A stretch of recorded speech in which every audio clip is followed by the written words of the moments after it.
Pertanyaannya, kenapa perusahaan yang tidak memiliki hak guna usaha masih beroperasi di negara kita ini? Kenapa ini bisa beroperasi bertahun-tahun? Kemana aparat penegak hukum? Kemana pemerintah? Kemana pihak kepolisian? Kemana pihak kejaksaan? Kenapa ini bisa kecolongan? Ada apa ini pihak perusahaan dengan aparat penegak hukum yang ada di negara ini?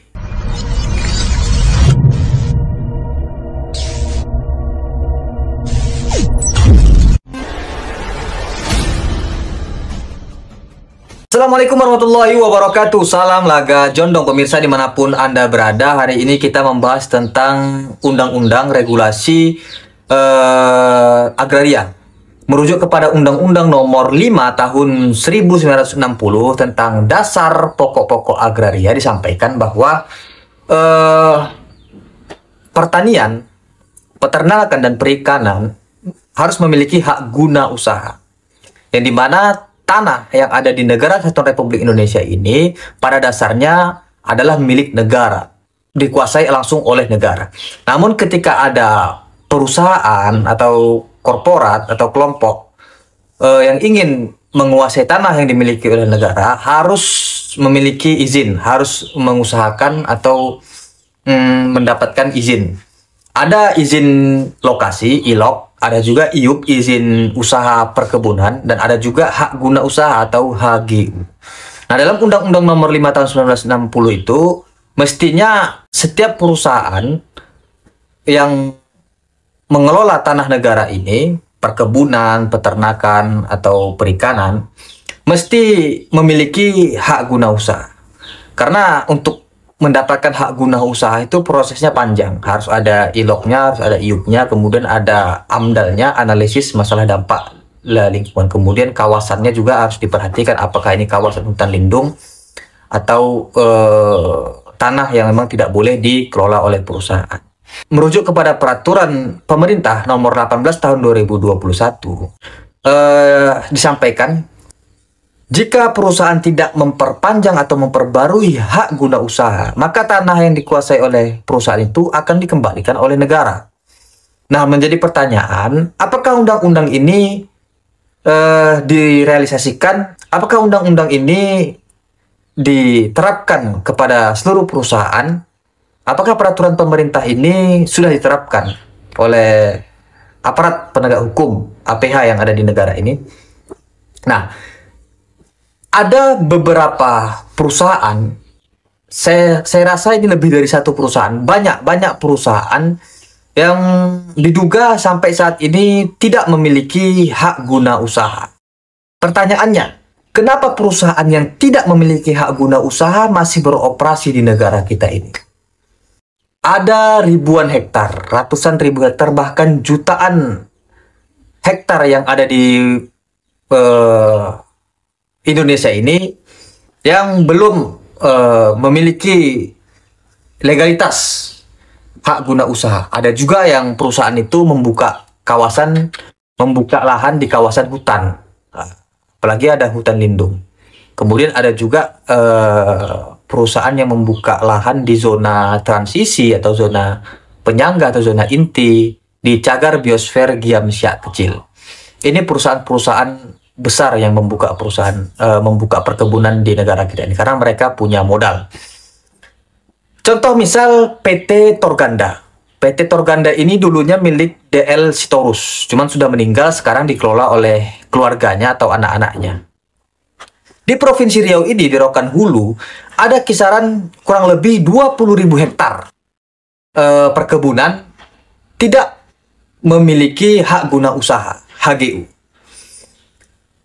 Kita sudah menerima informasi, kita sudah menerima pernyataan dari BPN Provinsi Riau, Badan Pertanahan Nasional Provinsi Riau.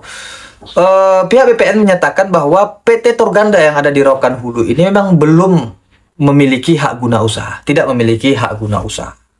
Dan ini sudah beroperasi bertahun-tahun. Kalau kita pikirkan secara rasional, secara logika, Dalam peraturan pemerintah nomor 18 itu, jika perusahaan tidak memperpanjang atau memperbaharui, maka dikembalikan oleh negara. Yang memiliki hak guna usaha atau yang sudah memiliki hak guna usaha namun tidak diperpanjang atau tidak berperbaharui dalam jangka waktu tertentu, dikembalikan oleh negara. Apalagi perusahaan yang sama sekali tidak memiliki hak guna usaha. Yang sudah memiliki saja ada potensi untuk dikembalikan kepada negara, dikelola oleh negara. Apalagi yang tidak memiliki hak guna usaha. Nah, PT Torganda ini kita duga sejak beroperasi, awal berdirinya perusahaan ini membuka lahan, sampai sekarang tidak memiliki hak guna usaha. Kenapa demikian? Karena mungkin salah satunya ada di kawasan hutan, atau analisis masalah dampak lingkungannya tidak sesuai dengan regulasi yang berlaku di negara ini. Menjadi pertanyaan, kenapa ini bisa beroperasi bertahun-tahun? Kemana aparat penegak hukum? Kemana pemerintah? Kemana pihak kepolisian? Kemana pihak kejaksaan? Kenapa ini bisa kecolongan? Ada apa ini pihak perusahaan dengan aparat penegak hukum yang ada di negara ini? Itu menjadi pertanyaan kita yang merupakan masyarakat biasa. Kalau seandainya perkebunan atau perusahaan kelapa sawit, apapun itu jenisnya, kalaulah ini dikembalikan kepada negara, kemudian diberikan kepada masyarakat yang membutuhkan, diberikan kepada masyarakat yang kurang mampu atau miskin ekstrim, tentu ini sangat-sangat membantu. Dulu pernah pada zaman Soeharto, kita menerima informasi adanya program transmigrasi di mana masyarakat diberikan lahan untuk bertahan hidup, untuk survive. Sekarang mereka sudah jaya karena sawitnya sudah membuahkan hasil yang cukup untuk kehidupan sehari-hari. Belakangan ini saya menerima informasi dari media online, ada Satgas PKH yang sudah menyegel beberapa perusahaan yang tidak mempunyai izin atau yang melanggar undang-undang regulasi yang ada di negara ini. Contoh, misal Surya Dumai Group, itu Satgas PKH sudah menyegel beberapa ribu hektar milik Surya Dumai Group SDG atau sekarang disebut First Choice milik Martias. Kemudian ada juga informasi yang kita terima dari Satgas PKH, penyegelan, ya, disegel tanah perkebunan milik PT Torganda.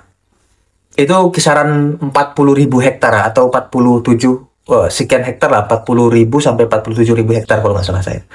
Saya terima informasi itu. Ini kita apresiasi setinggi-tingginya tindakan ini. Namun, kita berharap ini bukan hanya seremonial saja. Kita berharap ini betul-betul dieksekusi, betul-betul dikembalikan oleh negara. Kita tidak ingin berita itu kita terima penyegelannya, namun endingnya tanah ini dikelola lagi oleh perusahaan. Dulu DL Sitorus pernah dipenjara. Kalau tidak salah saya itu berapa ya? 8 atau 6 tahun, kurang lebih seperti itulah. Namun sampai saat ini perusahaannya masih beroperasi. Banyak perusahaannya, ada di Medan, Sumatera Utara, ada juga yang di Provinsi Riau. Banyak, ada di beberapa titik di negara Indonesia ini. Kalaulah seandainya ini betul-betul ditindak, tentu kedepannya tidak ada lagi kegiatan-kegiatan yang dilakukan oleh PT Torganda. Jadi Satgas PKH ini dipimpin oleh Jampitsus, kalau nggak salah itu Jampitsus dari Kejaksaan Agung Kejagung.